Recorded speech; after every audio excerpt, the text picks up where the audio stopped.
Hukum berangan-angan oleh Ustadz Amin Nurbait. Bagaimana hukum angan-angan menurut ajaran Islam? Bismillah.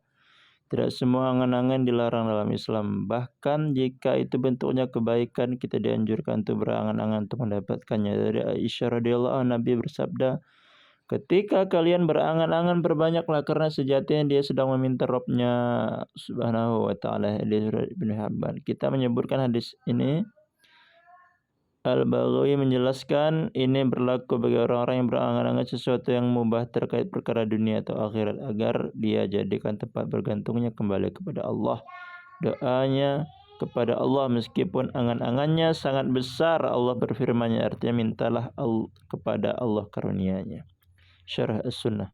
Di antara angan-angan yang baik yang kita dianjurkan untuk mendapatkannya adalah berangan-angan untuk memiliki sesuatu agar bisa beramal soleh. Dalam hadis Ibnu Mas'ud radhiyallahu, Nabi bersabda, tidak boleh ada dua hasad kecuali untuk dua orang. Orang yang diberi harta oleh Allah lalu digunakan harta itu untuk membela kebenaran. Yang kedua, orang yang diberi ilmu oleh Allah lalu dia memutuskan perkara berdasarkan ilmu agamanya dan dia mengajarkannya. Hadis riwayat Ahmad. Macam-macam angan-angan. Para ulama menyimpulkan bahwa angan-angan ada 3 macam. Yang pertama, angan-angan yang mubah, seperti berangan-angan memiliki kekayaan namun tanpa ada keinginan untuk beramal, hanya sebatas untuk kepentingan dunia.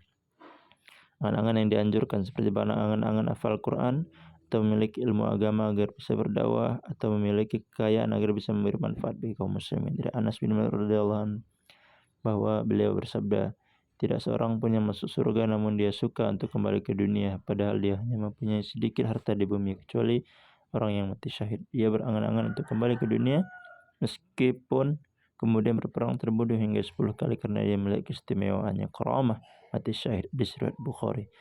Bahkan Allah memberikan pahala untuk orang yang memiliki harapan kebaikan namun tidak tercapai. Dari Sahal bin Hunayf radhiyallahu anhu, Rasulullah SAW bersabda, siapa yang dengan jujur meminta kepada Allah untuk mati syahid, maka Allah akan mengangkat derajatnya seperti derajat orang yang mati syahid meskipun nantinya dia akan mati diranjang.